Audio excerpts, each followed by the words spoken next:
Well, then forget everything I said. I don't know like what this, which is so talking about. authentic. Yeah. Now this Michael Richards thing. Well, now I don't know him well. I've known him a long time, but I don't know him well. And I can remember years and years ago at the Comedy Store, he would get on stage, and he was always a very dynamic performer. Dynamic to the point that often audiences were frightened. But still, we all got a kick out of it because it was in good fun, and he was and is a very funny guy. And then we see this thing today where he goes nuts in some kind of club and is screaming at people. Have you talked to him? Do you know anything about this? I did talk to him. I talked to him today, and you know, I was extremely upset about it, and he is extremely upset about it. And I asked him if he would come on the show tonight so that he could explain what happened, because it was just one of those awful things, and I think he's a little mystified about what happened, but I think most importantly he wanted to... We have him live via satellite from Los Angeles. All right, this should be Michael Richards. Michael, are you there? Yeah, I'm right here. Hi, Michael. Welcome to the show. Hello, hi. How you doing? I'm not doing too good. Yeah. Why don't you explain exactly what happened for the folks who may not know? I lost my temper on stage. I was at a comedy club trying to do my act, and I got heckled, and I took it badly and went into a rage, and said some pretty nasty things to some Afro-Americans, a lot of trash talk, and Stop laughing. It's not funny. And what were you were actually being heckled, or were they just talking and disturbing the act? That was going on too.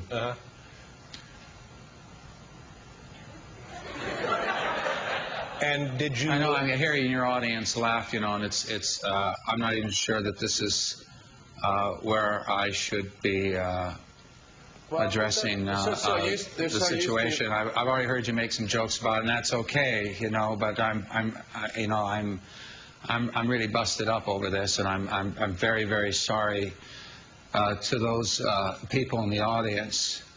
The blacks, the Hispanics, the whites, everyone that was there that took the brunt of that anger and hate and rage and how it came through, and I'm concerned about more hate and more rage and more anger coming through, not just towards me, but towards a black-white conflict. There's a great deal of disturbance in this country and how blacks feel about what happened in Katrina.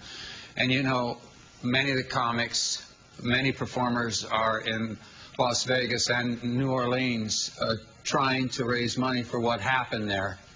And for this to happen, for me to be in a comedy club and flip out and say this crap, you know, I'm deeply, deeply sorry.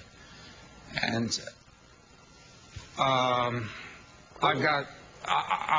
get to the force field of this hostility, why it's there, why the rage is in any of us, why the trash takes place, whether or not it's between me and a couple of hecklers in the audience, or between this country and another nation. But Michael, let me interrupt here for a second and ask a question about had the people doing the heckling, or the people who were not paying attention, had they been white or Caucasian or any other race, what would have been the nature of your response then?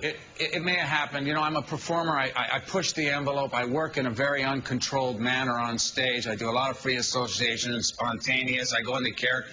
I don't know, in view of the situation and the act going where it was going, I don't know. The rage did go all over the place. It went to everybody in the room. But you can't, you know, I know people blacks could feel, I'm not a racist. That's what's so insane about this. And yet it's said, it comes through, it fires out of me, and even now, in the passion and that's here as I confront myself. Did you think that somehow by being outrageous and completely inappropriate that it might somehow make the situation, diffuse it a bit, or make it seem lighter than it was? I tried to do that. You don't have the whole thing there with what they're showing everyone. I tried to jujitsu that, try to move.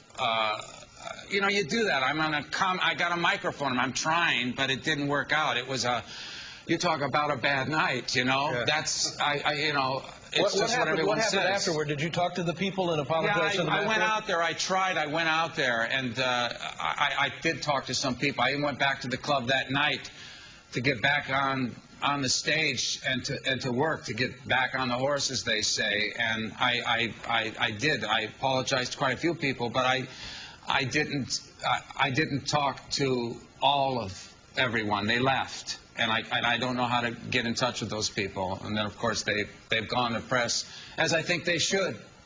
The fact that there's that kind of solidarity and confronting those kinds of remarks, I think it's important for the Afro-American community to make sure this kind of crap doesn't come about. And I'm sorry that it happened. And having apologized, is there much more you can do, much more you would like to do? I just have to do personal work. I'm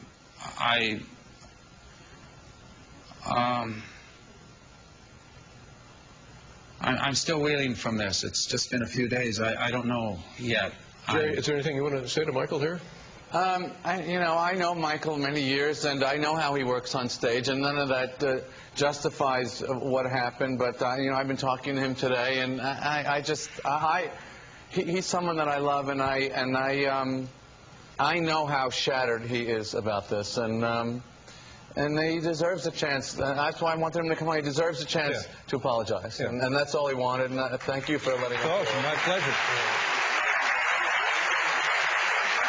Thank you very much, Michael. I appreciate it. I know it's difficult, and I certainly hope you don't have regrets about being on this show this evening. Thank you. All right, take care. How about that? Whoa. Wow. That was good. Yeah, I guess. Well, I guess we can just go home now, can't we? Yeah. Well, this will be a breeze to segue back into comedy. Yeah. We'll be right back here with Jerry Seinfeld.